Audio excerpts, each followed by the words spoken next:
Okay, so this is telling us a whole lot about who this angel is, what his purpose is, and it's linking it to what Isaiah referred to him as this one raised up from the east, this the servant.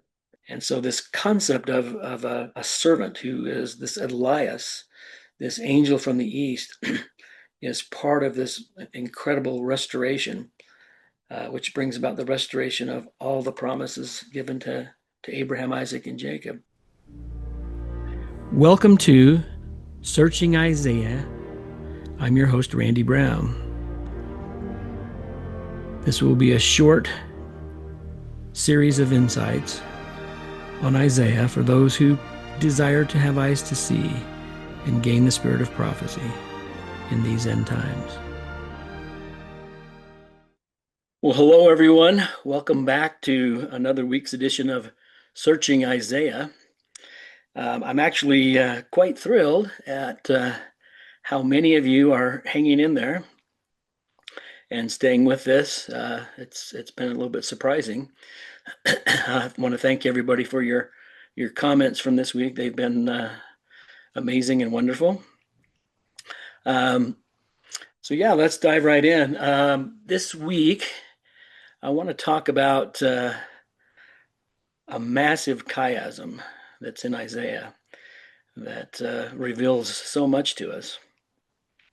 I have had a couple of comments from people that it sounds like they're grappling with some of the things in Isaiah, and I want to, I guess, offer some of my perspective on that.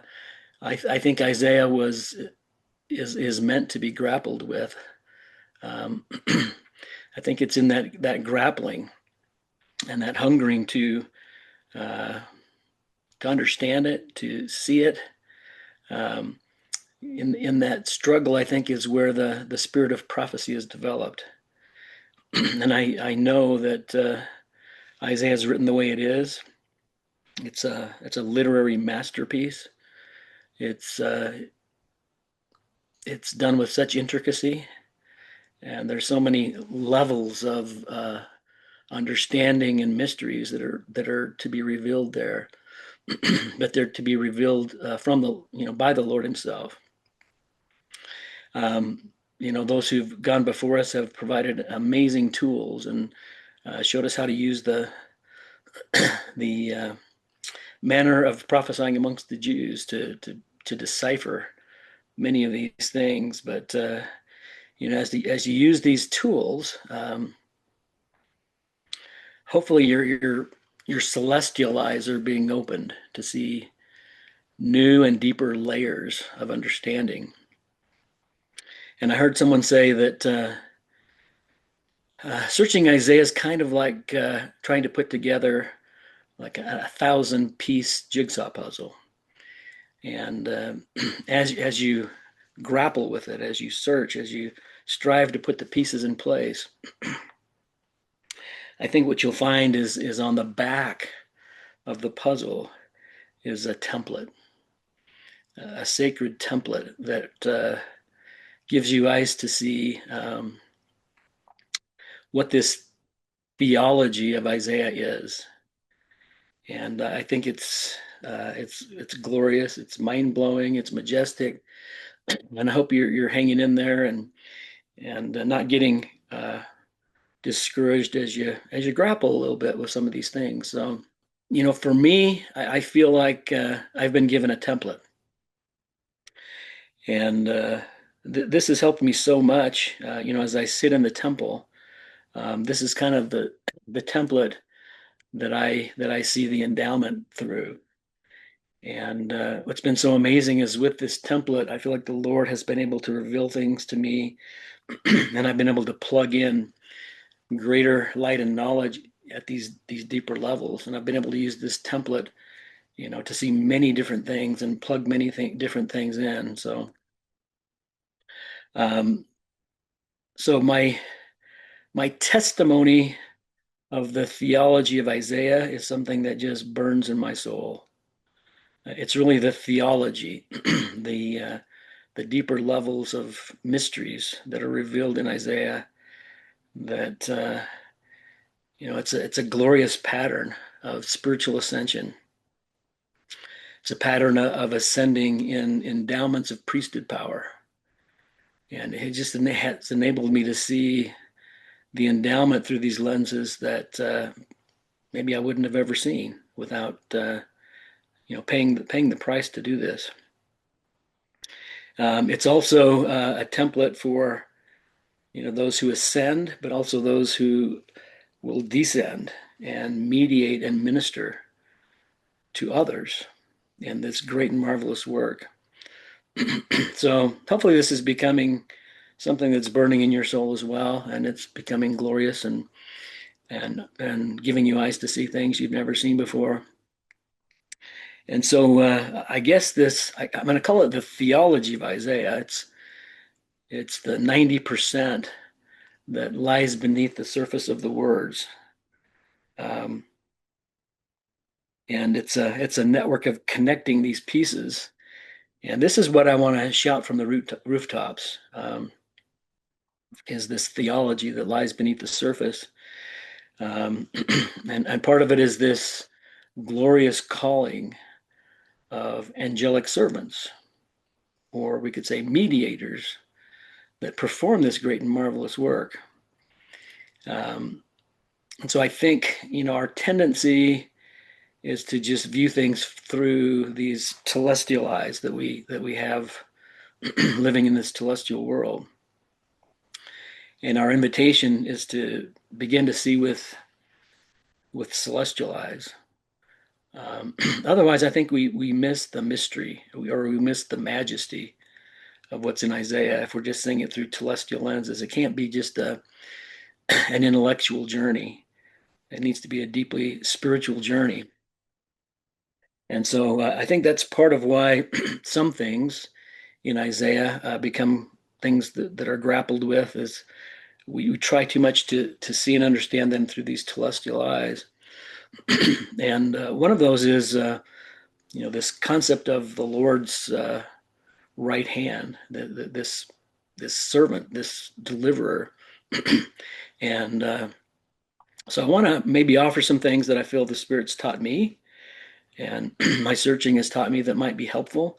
And again, like always, I'm not speaking for the church. I'm just a dude in a ward who's humbly trying to see what Isaiah has encoded for us.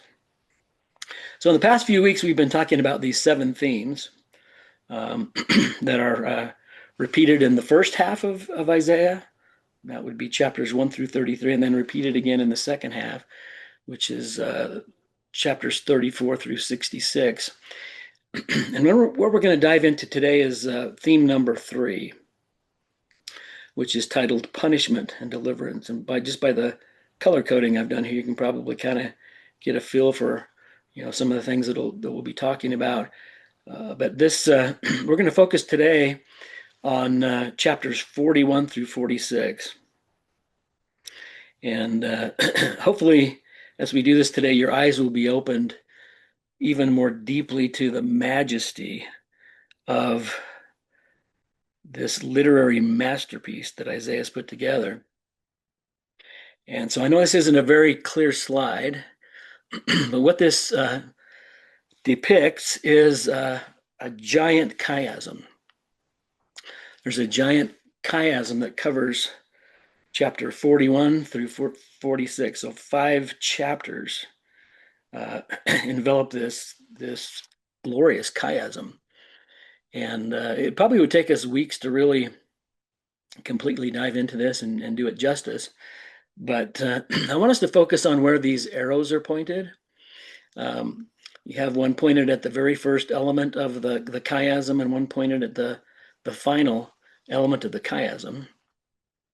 And so the first element and the final element of a chiasm are, we could say, that's the title. That's what this is all about. And then what is in the center is this mystery, or this revelation that we're that they're pointing us to. These this is the manner of prophesying amongst the Jews. And so this is partly why it's in this punishment and deliverance category or theme. And so as we start here with the first element, this is going to tell us something very, very important, and then it's gonna progress towards the center. But one thing I want you to notice, if you notice here, every other element of this chiasm alternates. So the ones you see in kind of this orange color, this is there's this alternating elements of chaos and creation. So the ones that are in orange, it's talking about creation, like spiritual recreation or deliverance. And this is the work that is done by Jehovah's right hand, his servant. Okay. And then you'll see the next one is in a dark color, a black. And this is a chaos verse that has to do with this king of Assyria, this left hand, and the destruction. And so, again, thanks to those who've come before, like Avraham Gileadi, who have been able to discover these things, because it adds so much to our ability to see these deeper things. So I'd encourage everybody to go on your own and maybe take a snapshot of this and go in on your own and look at these verses. The verses are here at the end. So let's dive into this a little bit. Here's the second half of the chiasm as it moves back, and you'll see element A1 and element A2 are talking about Jehovah bringing forth. Here it says righteousness from the east, and over here Jehovah raises up righteousness from the east, and we want to talk about that today and what that means. And so we're going to look at these the first element and the final element in parallel. That's one of the keys to being able to see what Isaiah is really saying, is to see what he puts in parallel. And so element A1, Jehovah raises up. So Jehovah, and the reason I color code these is so that you can kind of see more clearly who's speaking, who's doing what.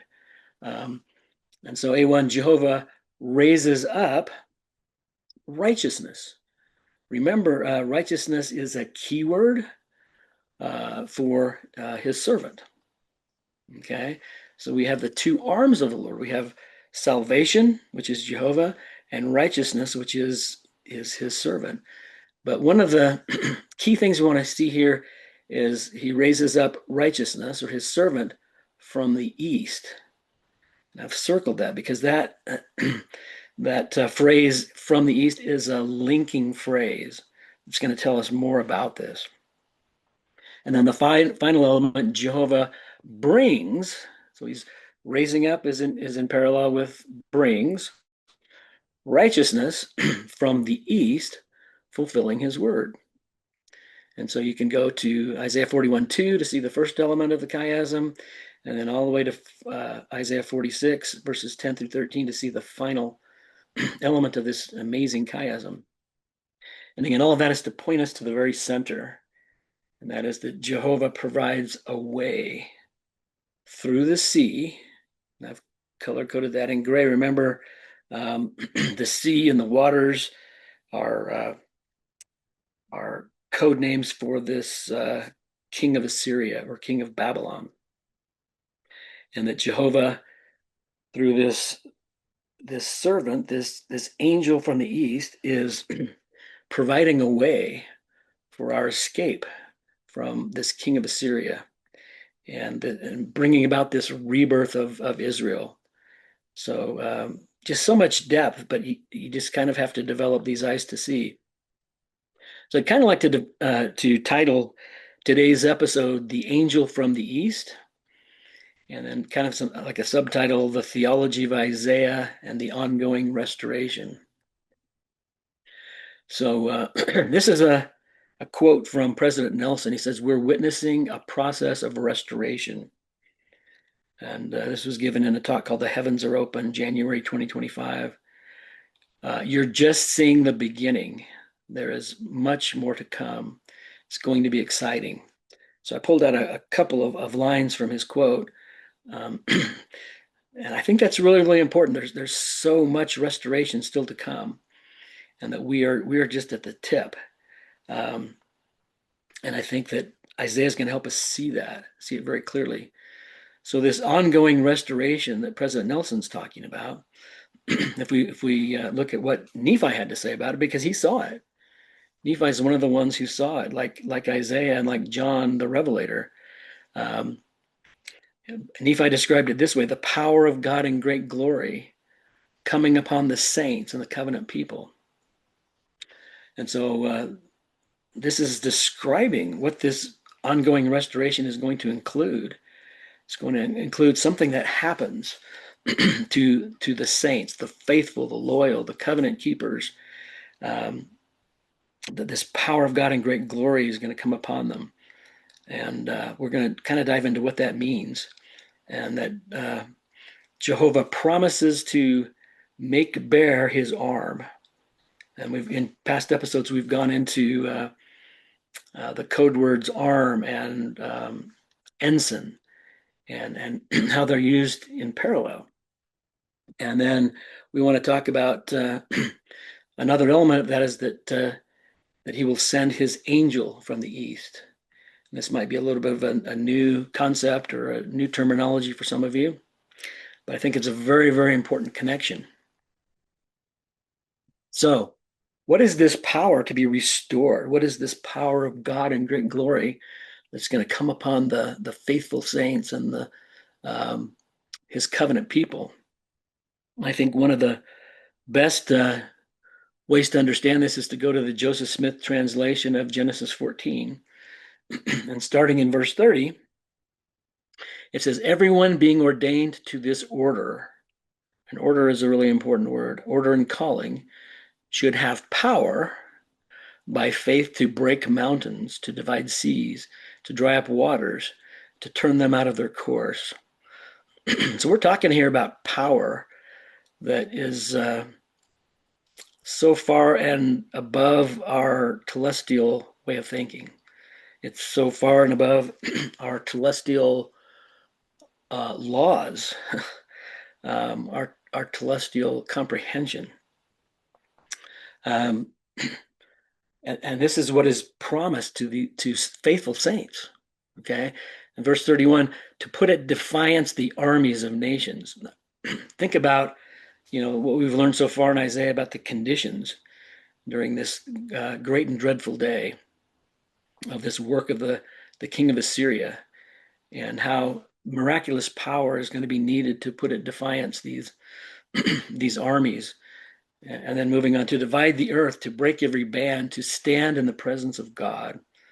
Okay, this power will be held by those who have ascended spiritually and experienced the actual presence of God, to do all things according to his will. In other words, they're so surrendered to his will and have proven loyal at a level where he gives them this fullness of priesthood, that this sealing power.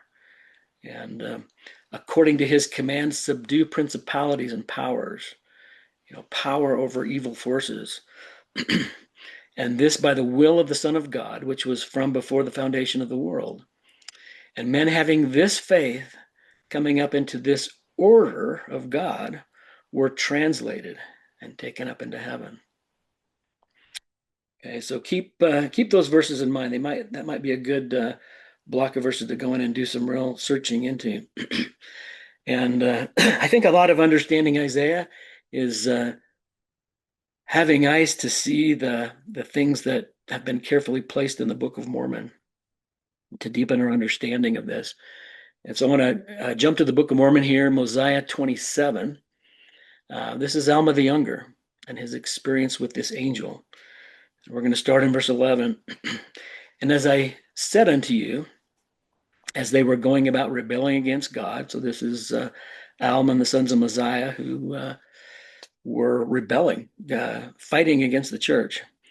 Behold, the angel of the Lord appeared unto them, And he descended, as it were, in a cloud, and he spake, as it were, with the voice of thunder, which caused the earth to shake. So everything that I'm putting here in gold, these are very, very important keywords and phrases.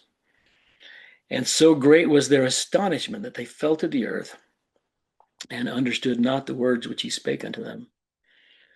So we're going to pull out some of these and talk about them. The angel of the Lord appeared unto them. It seems to me that this angel being referred to was an angel who had ascended to the level of a seraphim or a seraph. And an angel at this level has such amazing, such miraculous power that when they speak, it's with such power that it can't be denied. It's convincing power. It's power from a dimension that is so far above the laws, the natural laws of this celestial world, that it is just absolutely astonishing and undeniable. And so, we can ask ourselves, who is that angel? And maybe, ponder on that. And then the phrase, he descended, as it were, in a cloud. And so, what I'm seeing here is a priesthood pattern that Alma was operating as a Melchizedek priest, and he had just been promised eternal life, and so he's interceding, he's mediating in behalf of his son, who we know as Alma the Younger, and in this this intercession of priesthood power, he opened a gateway for a powerful seraph to descend into this celestial realm with power and great glory. And so when when a person with priesthood power opens a gate in this way, powerful things happen. Powerful angels with power beyond our comprehension descend into this realm, and when they do, it's very, very powerful. We have an example of this in the book of Isaiah, where Hezekiah offers the same type of intercession in behalf of his people.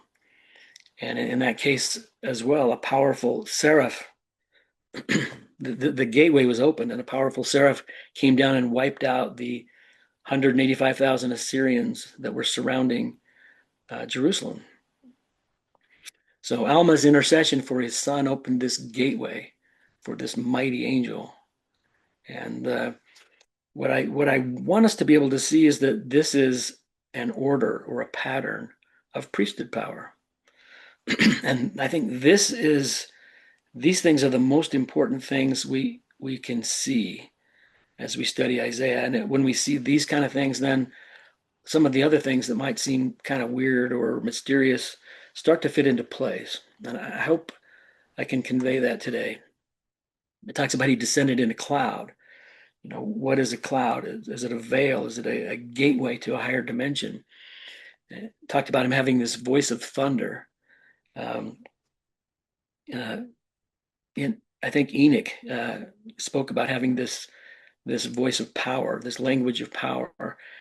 This is a power from a higher dimension, far above the laws of this celestial world. It's a language of power, or a voice of power. And if you remember in Alma chapter 29, Alma was longing to have this. Oh, that I were an angel and could cry repentance with the trump of God. And he was kind of longing for this, partly maybe because he'd been so affected by an angel with that level of power coming to him. That it caused the earth to shake. So this type of power, we could call it fullness of priesthood. It's power of a higher dimension, so it has complete power over the elements of this celestial realm. It's a power from a higher and holier dimension. And again, Alma wanted this power. He wanted to do for others what this mighty angel had done for him, to be able to convince people to repent with this type of powerful language, to convince them to come to Christ and be born again. And I just would add that this is the desire of my heart as well in studying and searching these things. And I hope that resonates with a lot of you as well. And so here again, just plugging into this template that I think Isaiah has opened up for me. And this kind of reveals the theology of Isaiah.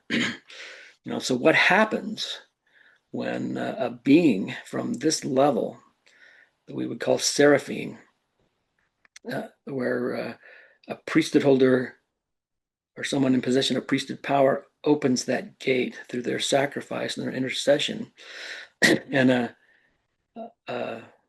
an angel of this level, descends down to the Babylon level, which was probably, where Alma the Younger and the sons of Messiah were.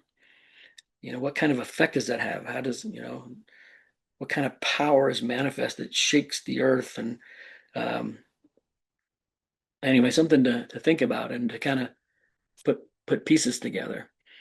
And so, and as we've been studying so far, we've talked about this this period of tribulation before Adam on Diamond, when it's referred to as the half hour of silence, when the angels are being held back and the saints are being tried, um, and we'll be pleading for mighty miracles because the situation is going to seem impossible, and maybe many will feel that maybe even the Lord's abandoned them.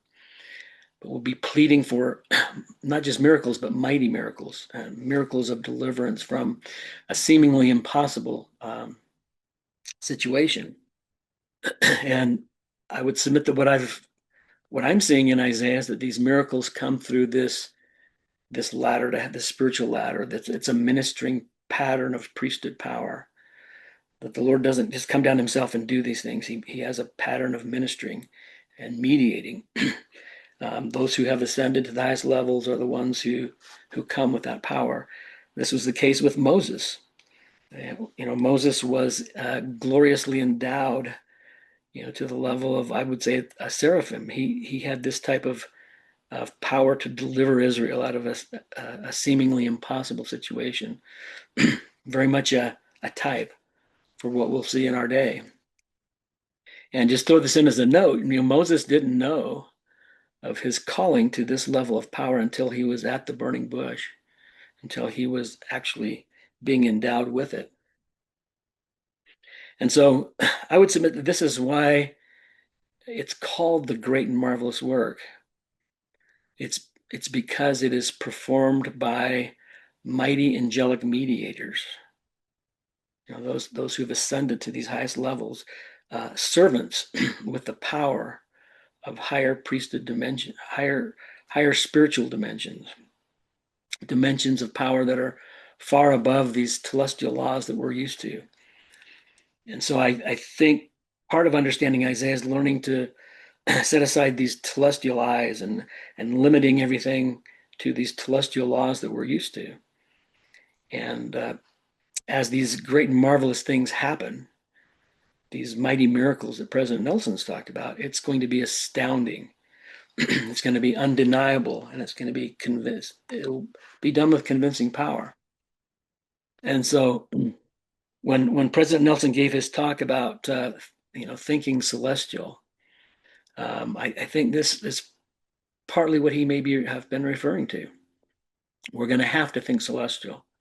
We're going to have to set aside our celestial lenses to be able to comprehend God's holy order, his order of mediating, and how it comes through channels of covenant levels that God works through angelic mediators. And you see this portrayed in the endowment. It's always the mediators that are sent down, and they're sent to perform this level of miraculous deliverance. And this will be the case during the time of this great and marvelous work. And this is how he's going to fulfill his promises made to Abraham. His part of the covenant is absolute. And if we'll remain loyal, these are the kinds of powers and miracles that we'll see. So understanding Isaiah's theology. Now remember, the theology we wouldn't really pick up on just by reading the surface level of Isaiah. It requires us to begin to develop these eyes to see. And a big part of it is seeing this hierarchy, this spiritual ladder, um, this hierarchy of priesthood covenants and these mediators and ministers that carry it out. Um, we need to develop eyes to see the power of higher dimensions at work, the power of these seraph level beings, to begin to see the absolute necessity of beings from these higher realms to miraculously deliver us from the power of this left hand, the king of Assyria. And these levels of miraculous power are going to be absolutely essential. So hopefully you're seeing all of this in our searching of Isaiah so far. Jumping back to the Book of Mormon, and still in Mosiah 27, verse 18, and now Alma and those that were with him fell again to the earth, for great was their astonishment. Okay, so they were astonished because of the just incomprehensible power that they were witnessing. For with their own eyes they had beheld an angel of the Lord, and his voice was as thunder, okay, which shook the earth, and they knew that there was nothing save the power of God that could shake the earth and cause it to tremble as though it would part asunder. So again, it just demonstrating the power of these higher levels. And again, to understand the great and marvelous work, we have to think celestial. We can't throw everything into our telestial way of understanding. And now the astonishment of Alma was so great that he became dumb, that he could not open his mouth. Yea, he became weak, even that he could not move his hands. So again, this astonishment of Alma was so great. He became dumb. Experiencing a being of this level of priesthood power will completely astonish us. It will overcome our natural strength because we just can't comprehend it.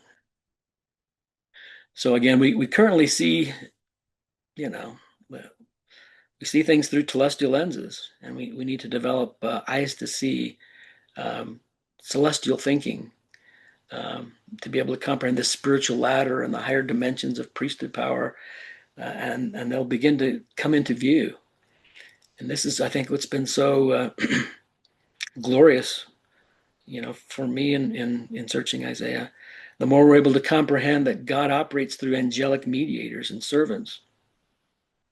And so if the idea of of the Lord providing a servant um, seems strange or weird, I invite you to begin to see with celestial eyes, to begin to develop eyes to see at a higher level.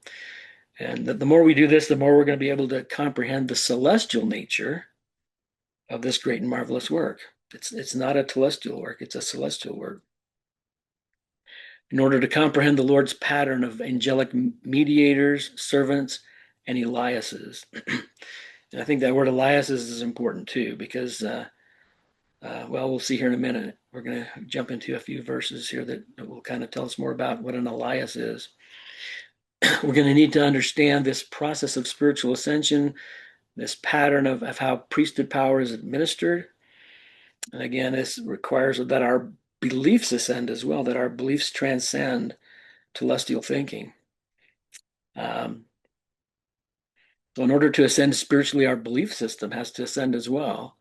And we have to comprehend priesthood power at higher levels than we currently experience. We have to comprehend that there are realms of glory and power beyond what we experience in this telestial realm. And we have to acknowledge that there are higher laws that operate at levels so far above and beyond what we currently experience. So again, we have to think celestial. And so as we dive into these chapters, Isaiah 41 through 46, the theme is punishment and deliverance. And it talks about how God intervenes to punish the wicked. And this is done through this king of Assyria, and to deliver the righteous, which is this mighty seraph level deliverer And so here we see the two hands at work. The king of Assyria chastens the nations and brings them to ruin. The king of Assyria serves as God's instrument of justice. God's servant and son delivers God's people, Zion, from exile. And they return in a new exodus out of all nations to the place Zion.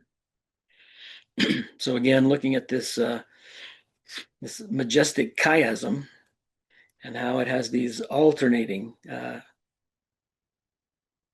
motifs, I guess you'd say, of creation and chaos, creation and chaos.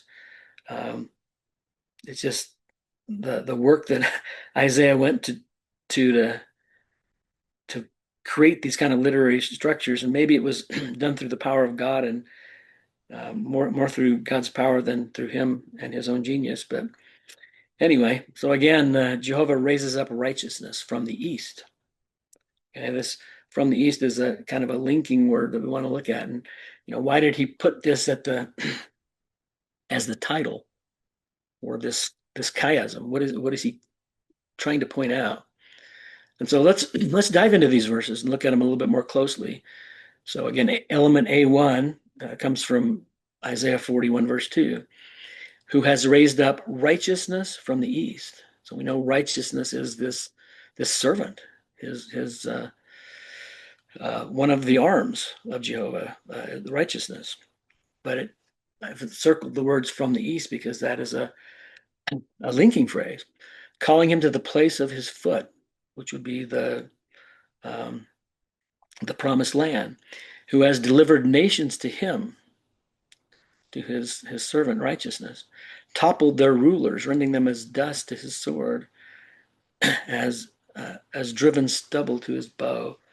So we see references to this servant being like a weapon, a sword, a bow. It's depicting him as a warrior, a righteous warrior. And then skipping over to the last element, starts with chapter 46, starting in verse 10. I've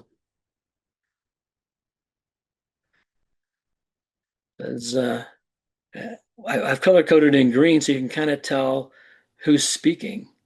And you can see in green, this is Jehovah speaking. And he's speaking about his purposes that are going to take effect and his will being accomplished. And then in verse 11, again, this is Jehovah summoning a bird of prey. Okay, so he's called righteousness over here in element in A1, but over here in the second part of it, he's referred to as a bird of prey but again, linked to this from the east, from a distant land. The man who performs my counsel.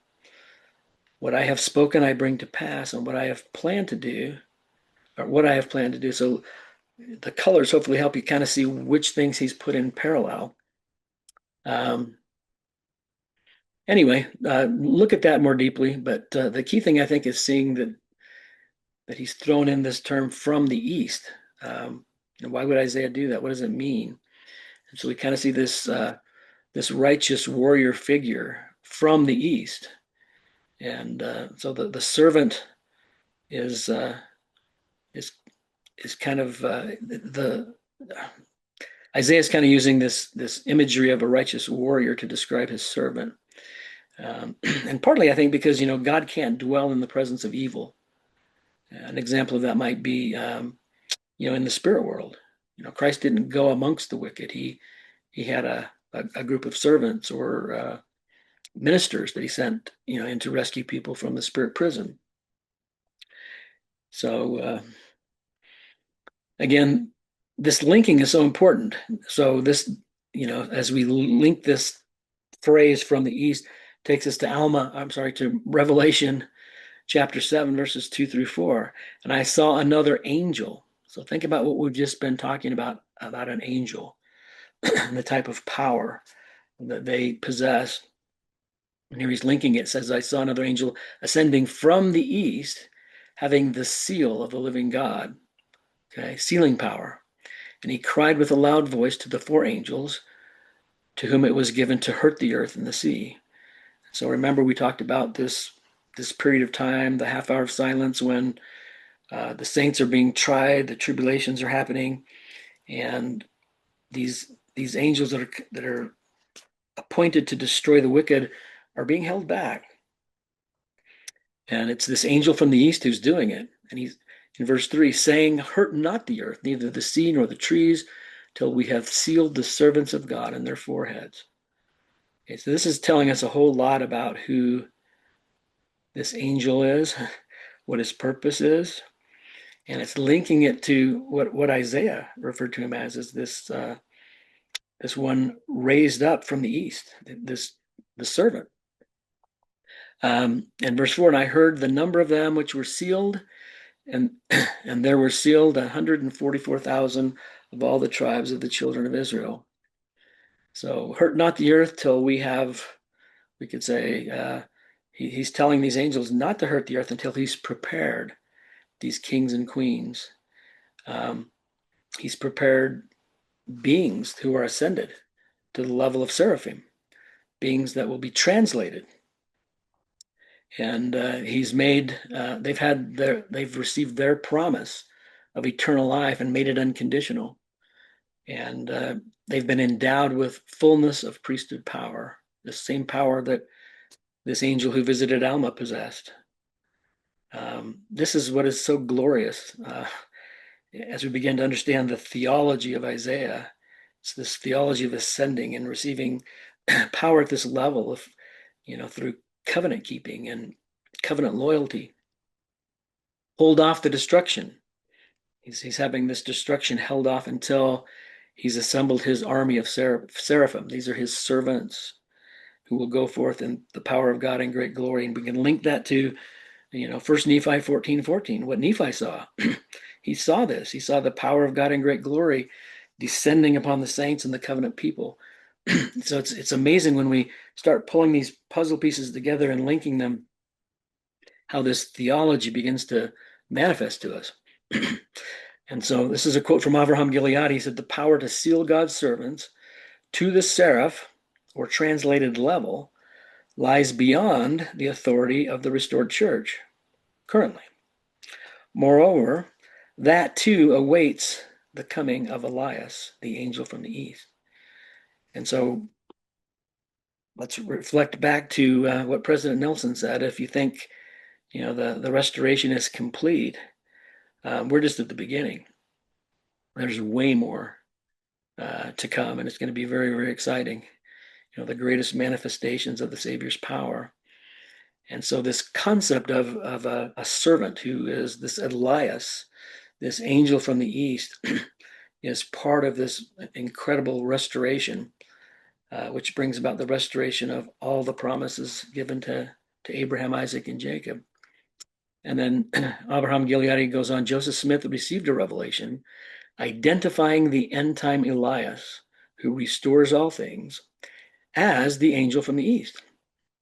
So now we're seeing this angel from the east linked to, the book of Revelation. We're seeing it now linked to Doctrine and Covenants 77. So it really is in this connecting and linking that the whole picture comes together. The angel ascending from the east is he to whom is given the seal of the living God over the 12 tribes of Israel. Wherefore he crieth unto the four angels, having the everlasting gospel, saying, hurt not the earth, neither the sea nor the trees, till we have sealed the servant of God in their foreheads. And if you will receive it, this Elias, which was come to gather together the tribes of Israel and restore all things. This is Elias, which was come to gather together the tribes of Israel and restore all things. And so I guess the point I'm trying to make is, even though this concept of a servant may seem kind of strange and mysterious to people, if we can rise above trying to comprehend it with telestial eyes and see it through this celestial hierarchy of priesthood power and priesthood covenant levels, this becomes absolutely glorious. And so I think sometimes when we try to say, I believe the servant's going to be this, or he's going to be this, I guess I would invite us to not even go there. There's a very sacred reason why Isaiah and Nephi and John went to such lengths to veil the identity of who this powerful seraph level being is, and but to get us to focus on not so much who he is, but what he is. Hopefully that made sense. So John's angel from the east corresponds with Isaiah's servant, who hails from the east. And there's two verses, I guess some verses there you can go look at to verify that. The angel oversees the sealing of the 144,000 servants of God with the name of God on their forehead. In Isaiah's version of that event, the servant anoints and empowers persons who mourn in Zion.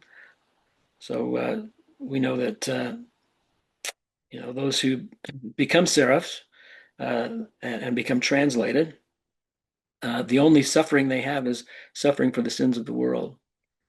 So persons who mourn in Zion on account of the wickedness of God's people. That event precedes the day of vengeance of our God.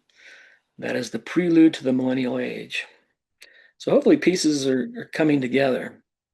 So I would say this, when we try to understand this servant, it's more about what he is, or I would say maybe what he is more important than who he is, at least for us right now, because he's been veiled.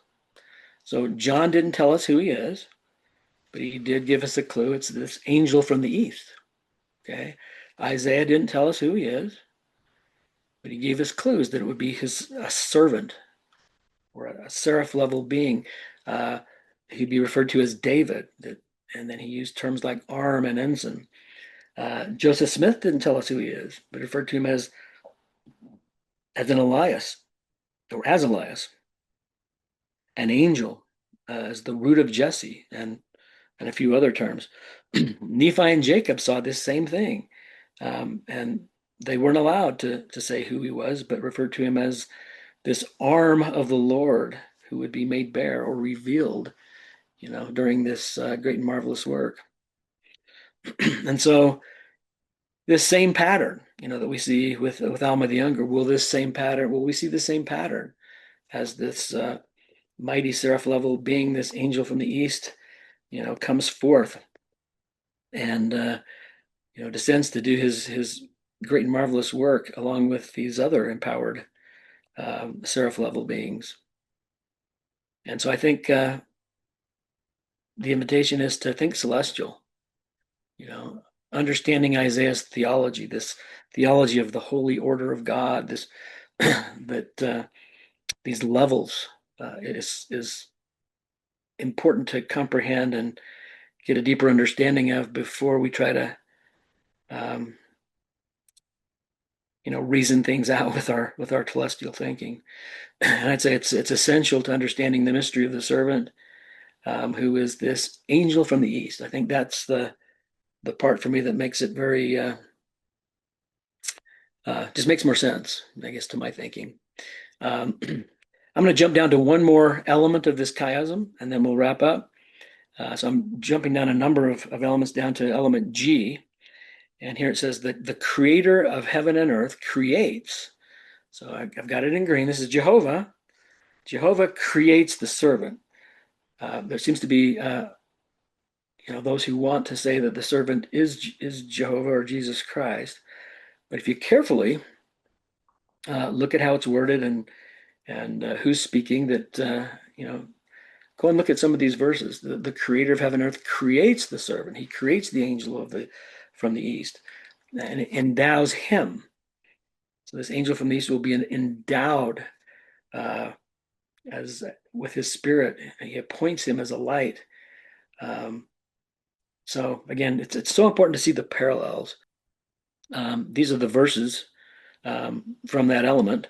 So if you look at verse 1 over here on your left-hand side of the screen, my servant whom I sustain. So again, it's Jehovah saying that he sustains this servant who he's called, my chosen one in whom I delight. Him I have endowed with my spirit.